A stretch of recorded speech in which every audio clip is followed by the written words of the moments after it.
도와주셔서 주이 시간 가운데 함께 하심을 감사드리며 예수님의 이름으로 기도드렸습니다.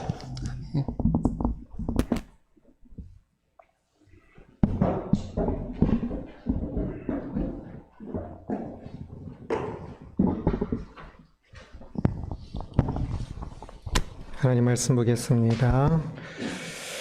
다니엘 1장 1절에서 9절까지 말씀입니다. 소리 좀 켜주세요, 목사님. 다니엘 1장 1절에서 9절까지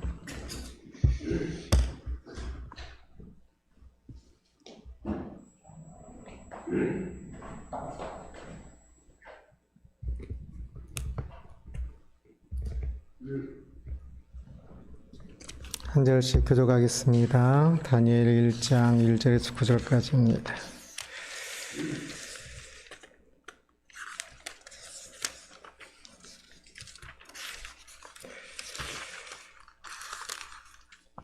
유다 왕 요야김이 다스린 지 3년이 되는 해에 바벨론 왕 느부갓네살이 예루살렘에 이르러 성을 에워쌌더니 주께서 유다 왕 요야김과 하나님의 전그 얼마를 위해서 내세우시기에 그가 그것을 가지고 시내할 땅 자기 신들의 신들을 가져다가 그 신들의 보물 창고에 두었더라. 왕이 왕관장 아스부나스에게 말하여 이스라엘 자손 중에서 왕족과 귀족 몇 사람 곧 여고 영모가 아름다우니 모든 지혜를 통찰하며 지식에 통달하며 학문에 익숙하여 왕국의 설만한 소녀를 데려오게 하였고 그들에게 갈대아 사람들이 학문과 언어를 가르치게 하였고 또 왕이 지정하여 그들에게 왕의 음식과 그가 마시는 포도주에서 날마다 쓸 것을 주어 3년을 기르게 하였으니 그 후에 그들은 왕 앞에 서게 될 것이더라. 그들 가운데는 유다 작은 다니엘과 하나님과 미사엘과 아사다가 있었더니 황관장이 그들의 이름을 고쳐 다니엘은 벨드사살이라 하고 하나냐는 사드락이라 하고 미사엘은 메삭이라 하고 아사랴는 아벳느고라 하였더라. 다니엘은 뜻을 정하여 왕의 음식과 그가 마시는 포도주를 자기를 더럽히지 아니하도록 자기를 더럽히지 아니하도록 황관장에게 구하니 함께 봉독합니다. 하나님의 다니엘로 하여금 황관장에게 은혜와 긍휼을 얻게 하신지라. 아멘. 오늘 본문은 다니엘이 바빌론에 포로로 잡혀간 이야기입니다. 바빌론이 유다를 공격하였는데요. 느부갓네살 왕이 바빌론의 느부갓네살 왕이 왕위에 오른 그 해에 애국과의 중요한 세계사에서도 중요한 갈그미시 전투에서 이기게 되고 그래서 이제 패권이 바빌론에게 넘어가게 되는데요. 그때에 바빌론은 애굽편에 있었던 유다를 또 공격하게 됩니다. 1절을 함께 읽겠습니다. 유다 왕 여호야김이 다스린 지 3년이 되는 해에 바빌론의 왕 느부갓네살이 예루살렘에 이르러 성을 에워쌌더니 결국 여호야김이 항복하여서 소규모이지만 바빌론 포로로 처음으로 이제 잡혀가게 됩니다. 2절을 같이 봅니다. 주께서 유다 왕 여호야김과 하나님의 전 그릇 얼마를 그의 손에 넘기심에 그가 그것을 가지고 신할 땅 자기 신들의 신전에 가져다가 그 신들의 보물 창고에 두었더라. 이 당시에 전쟁에서 이기면 그 나라의 신의 형상을 가져가는 것이 보통 문화였는데 예루살렘에는 하나님의 형상으로 둔 것이 없으니까 성전의 그릇들 일부를 가지고 갔고요. 그리고 왕족과 귀족 또 여러 사람이 바벨론으로 잡혀갔다 말을 합니다. 그 잡혀간 사람 중에 다니엘이 있었고 다니엘의 세 친구가 있었습니다. 그래서 다니엘은 바빌론의 궁전에 들어가서 교육을 받게 되는데요. 4절을 함께 읽겠습니다. 곧 흠이 없고 용모가 아름다우며 모든 지혜를 통찰하며 지식에 통달하며 학문에 익숙하여 왕궁에 설만한 소녀를 데려오게 하였고 그들에게 갈대아 사람의 학문과 언어를 가르치게 하였고 라고 이야기합니다. 다니엘이 잡혀간 것은 이제 똑똑한 착한 사람들을 고르면서 잡혀간 것이고, 그래서 바빌론 왕궁에서 일을 하도록 시키기 위함이었습니다. 이 바빌론 제국 내에 똑똑한 사람들만 선발하는 것이었으니까 매우 똑똑한 였을 것입니다. 아마 내시로 왕궁에서 일을 하게 될 것입니다. 그래서 국가의 일에 어떤 지혜를 내는 사람이 있었는데 그런 역할을 하는 것으로 이제 키우는 것이지요. 그래서 당시 바벨론 언어인 대중 언어는 아람어였는데 아람어를 배우고, 또 학문 언어는 고대의 바벨론에 기록된 것은 아카디어로 기록되었기 때문에 아카디어를 또 공부했을 것입니다.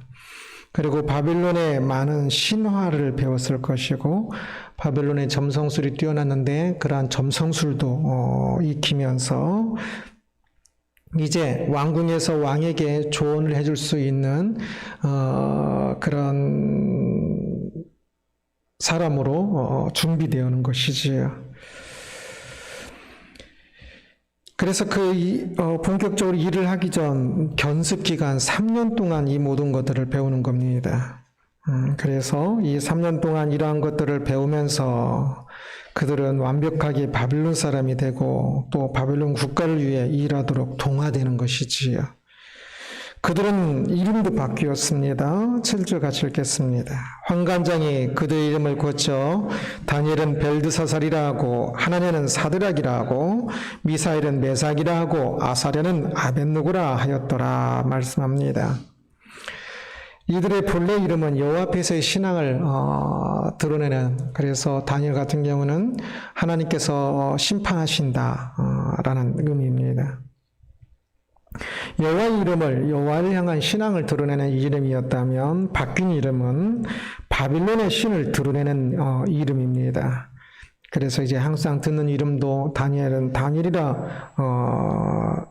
듣지 못하고 벨드사살이라고 부르는 이름으로 그렇게 들었을 것입니다. 그래서 그들은 완벽하게 동화의 과정을 받게 되고 있는 것이지요.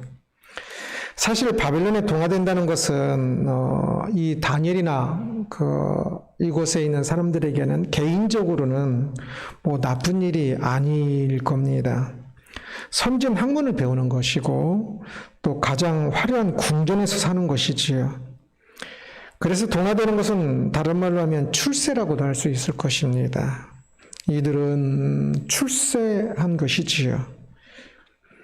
약소국 유다의 백성에서 강대국 바빌론, 제국인 바빌론의 신하로 왕 곁에서 왕을 돕는 신하로 완벽하게 신분 상승할 수 있는 기회를 얻은 것이지요. 그러나 다니엘과 그의 동료 3명은 이것을 기회로 여기지 않았습니다. 신분 상승이 아니라 위기로 보았고 타락으로 보았습니다. 그래서 고민을 하지요. 8절 함께 읽겠습니다. 다니엘은 뜻을 정하여 왕의 음식과 그가 마시는 포도주로 자기를 더럽히지 아니하리라 하고 자기를 더럽히지 아니하도록 환관장에게 구하니라고 말합니다. 그들은 뜻을 정하여 환관장에게 왕의 음식과 포도주를 먹지 않겠다고 요청하였습니다. 그렇다면 여기서 왜 왕이 제공하는 음식과 포도주를 먹지 않겠다고 정한 걸까요? 3가지 가능성을 생각할 수 있습니다. 첫째, 그 음식이 율법에 구약 성경의 그 당시에 율법에 맞지 않는 음식이었기 때문에 거절하지 않았을까라는 의견입니다. 이 의견은 그 음식들로 더럽히지 아니하리라라는 구절에는 조금 부합한 것 같습니다. 그러나 성경은 포도주를 금하지 않거든요. 그런데 포도주를 먹지 않겠다고 또 이야기하고요. 왕이 제공하는 좋은 음식에 꼭 율법에 다 안 맞는 것이 아니라 맞는 음식들도 있었을 텐데 왕이 제공하는 그런 좋은 음식들을 다 안 먹는다고 하는 것을 보니 율법에 맞지 않기 때문에 안 먹겠다고 이야기한 것은 아닌 것 같습니다. 둘째, 이 음식들이 우상에게 먼저 바쳐지는 음식이기 때문이라는 의견이 있습니다. 그런데 다니엘이 먹기로 한 채소도 우상에게 드려졌거든요. 그렇기 때문에 이것만 안 먹는다고 하는 것이, 좋은 음식과 포도주만 안 먹겠다고 하는 것이 또 안 맞습니다.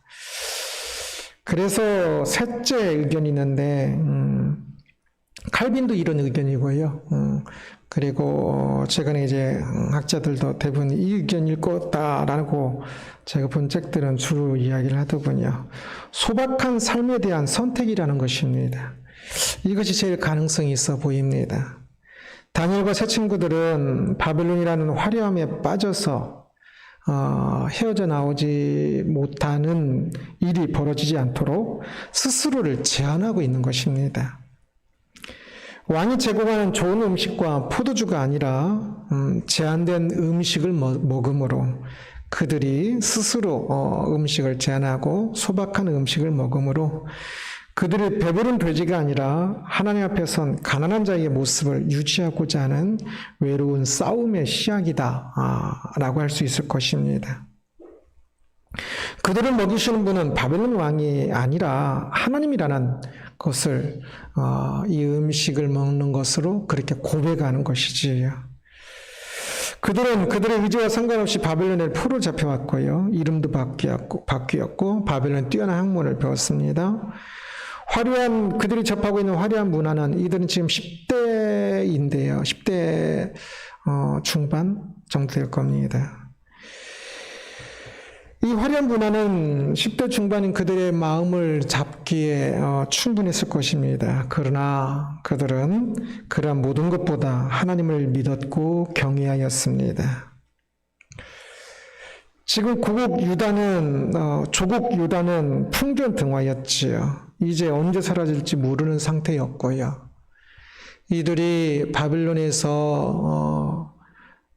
있지만 조국 유다가 항상 걱정되지 않겠습니까? 그것이 정상이지 않겠습니까? 바빌론에서 지금 하나님을 믿는 사람은 아무도 없습니다. 그러나 그들은 여전히 하나님을 믿었습니다. 그래서 하나님 앞에서의 삶을 살고자 하였습니다. 그들은 바벨론이 제공하는 좋은 음식을 먹으면서 동화되는 것이 아니라 검소한 간편한 음식을 통해서 구별된 정체성을 갖고자 하였습니다. 그들이 할 수 있는 것이 지극히 적은 상태에서 그 화려함을 포기하고 왕이 주는 그 좋은 것들에 대해서 포기하고 검소한 식단으로 음식을 먹음으로 통해서 하나님 앞에서의 하나님의 백성으로서의 자신들이 할 수 있는 작은 모습 속에서의 정체성을 갖고자 애쓰고 있는 모습인 것입니다. 매일 먹는 음식에서 좋은 음식을 거부한다는 것이 쉬운 일은 아니겠지요. 그러나 이 매일 먹는 음식에 있어서 그것을 거절하고 간단한 음식을 먹음으로써 그들은 자신들이 왜 그렇게 해야 하기로 결정을 했는지 그것을 잘 알기 때문에 그것은 하나님 앞에서는 아주 가깝고도 또 중요한 결정이었을 것입니다. 하나님의 뜻을 찾을 때 성경에서 하라, 하지 마라만 찾는 것이 아니라 무엇을 기뻐하실지를 구분하는 것도 중요하지요. 그들이 왕이 제공하는 음식을 먹는 것이 전혀 성경에 위반되는 것도 아니고 그것을 먹는다고 누구도 그들을 책망하지는 않을 것입니다. 그러나 그들은 자발적으로 그 어려운 길을 선택하였습니다. 그것이 지금 자신들을 향한 하나님의 기뻐하시는 뜻이라 생각했던 것 같습니다. 그들이 그 음식을 먹지 않는 것은 어떻게 보면 자학적인 일인 것 같았으나 그들이 바벨론에서 믿음을 지키고 경험하는 첫 단추로서의 아주 중요한 역할을 하게 됩니다. 유다가 지금 어둠의 터널을 지나고 있고 많은 백성이 힘든 일을 당할 것이며 하나님의 마음이 매우 아픈 시기인데 그들이 바벨론에서 편히 누릴 수 있다고 누리는 것은 하나님 앞에서의 바른 신앙이 아니겠지요. 그러기에 바로 그 하나님의 마음을 그들이 생각하였기 때문에 그들도 비록 바벨론의 왕궁에서 편히 누릴 수 있었지만 편히 누리는 것을 포기하고 먹는 음식에서 가장 가깝고 중요한 먹는 음식에서 자신들이 누릴 수 있는 것을 포기하고 간단한 음식을 먹음으로 그들이 지금 저 멀리 떨어진 조국 유다와 그리고 그들을 향하여 아파하고 있는 하나님의 그 마음과 함께 있기를 선택하고 있다라고 할 수 있겠지요.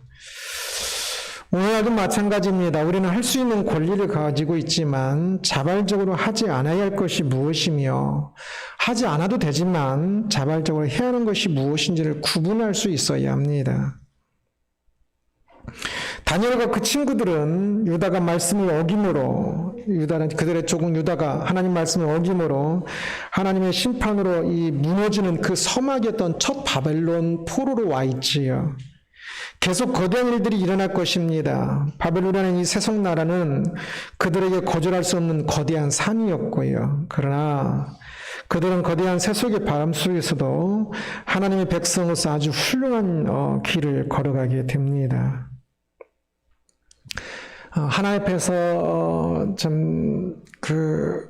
그들 가야 하는 길을 구분하였고 그것을 선택했기 때문에 그렇습니다. 오늘날 우리는 어떻습니까? 세상이 너무 세속적이라고 말하면서 우리도 그 속에서 녹아져 있지는 않습니까?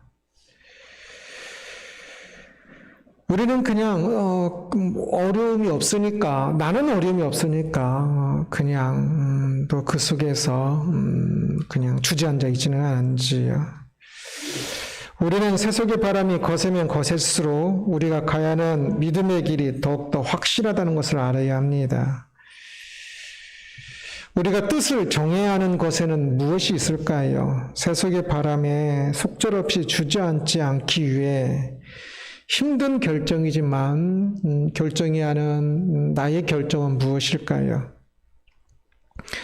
하나님 앞에서 살아가기 위해서 우리가 정해야 하는 뜻들이 많이 있습니다. 성경에 이렇게 하라 저렇게 하라 라고 나오지 않았어도 오늘날 대한민국이라는 환경 속에서 내가 하나님을 경외하고 하나님의 백성으로 살아가기 위해서 뜻을 정하여서 해야 할 일이 무엇인가를 찾아보면서 행하는 것은 매우 중요합니다. 지금 음식을 먹지 않는 좋은 음식을 먹지 않는 이것이 다니엘과 그 세 친구에게 어떤 도전으로 온 것이 아니라 그들이 그냥 먹어도 되고 그것은 전혀 문제가 없고 전혀 뭐 고통이 있는 것도 아님에도 불구하고 깨어 있어서 그곳에서 그것을 정하는 것을 보았습니다. 오늘 우리가 그러한 정함들이 필요합니다. 전혀 문제없고 잘 살고 있지만 그런 하나님 앞에서 내가 무엇을 해야 할지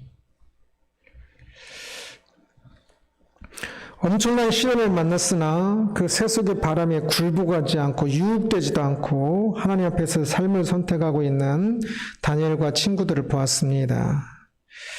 편한 삶이 아니라 하나님 앞에서의 삶이 가장 중요하고 좋은 삶이지요. 다니엘의 뜻을 정하여 자발적 검소한 식탁을 선택한 것처럼 우리가 뜻을 정해야 하는 것도 많이 있습니다. 세속의 바람 앞에서 하나님의 사람으로 살기 위해 우리는 무엇을 선택해야 할까요? 세속의 바람이 매우 강하지요. 다니엘과 그 세 친구 말고 다른 사람들은 그냥 먹었을 겁니다. 다른 사람들은 또 바벨론 안에서 그냥 또 어떻게 더 빨리 동화될까를 찾았을지도 모릅니다. 그러나 그렇게 해서 그들이 편하게 살았다고 잘 산 것이 절대 아니었지요. 다니엘과 그 세 친구처럼 당장은 더 못 먹는 것이었고 더 힘든 길이었지만 그것이 무엇보다 진짜 탁월하고 귀한 길이었지. 오늘 우리들이 살아가는 삶 속에서도 그러한 선택들이 있지 않겠습니까? 세속의 바람이 매우 강합니다. 이 속에서 그냥 주저앉아 있어서 나는 그냥 잘 먹고 있으니까 잘 살고 있으니까 괜찮아가 아니라 그 속에서 내가 참 선택해야 할 것이, 뜻을 정해야 할 것이 무엇인 줄을 알아야겠지. 그래서 정신 차리고 똑바로 차리고 우리가 가야 하는 그 신앙의 길을 위해 우리도 씨름하며 살아야 할 것입니다. 참으로 하나님 앞에 섰던 그 한 사람, 네 사람이겠죠. 세 친구까지. 이 네 사람이 가장 어려운 시기 속에 있었음에도 불구하고 이 네 사람이 개인적으로 하나님 앞에서 뜻을 정하여 길을 간 그것이 아주 중요한 일을 하는 것을 봅니다. 위대한 일을 하는 것을 봅니다. 오늘날도 마찬가지일 것입니다. 세상이 아무리 흉흉하고 아무리 세속적이고 그러다 할지라도 누가 못하고 세상이 어떻고 정부가 어떻고 다른 교회가 어떻고가 아니라 내가 하나님 앞에서 뜻을 정하여 걸어가야 할 길이 무엇인지를 알고 그 길을 갈 수 있는 우리들이 되기를 주님의 이름으로 축원합니다. 기도하겠습니다. 거대한 세상의 바람 속에 어찌할 줄 모르던 10대의 4명의 소년들이 그들이 자발적으로 바벨론의 좋은 음식을 거부하고 뜻을 정하여 소박한 음식을 먹는 것부터 하나님의 뜻을 조차 갔던 다니엘과 그 세 친구들의 이야기를 보았습니다. 하나님, 이 말씀을 따라 우리들은 또한 오늘 어떤 뜻을 정해야 하는지요. 하나님, 기도합니다. 세속의 바람이 강한 이 시대 속에서 세속의 그 바람에 굴복하는 것이 아니라 하나님의 백성으로 뜻을 정하여 살아가야 할 것이 무엇인지 구체적으로 나의 삶 속에서 뜻을 정하고 그 길을 묵묵하게 한 걸음 한 걸음 걸어갈 수 있는 우리 모두가 되게 하여 주옵소서. 감사합니다. 예수 그리스도의 이름으로 기도드리옵나이다. 아멘.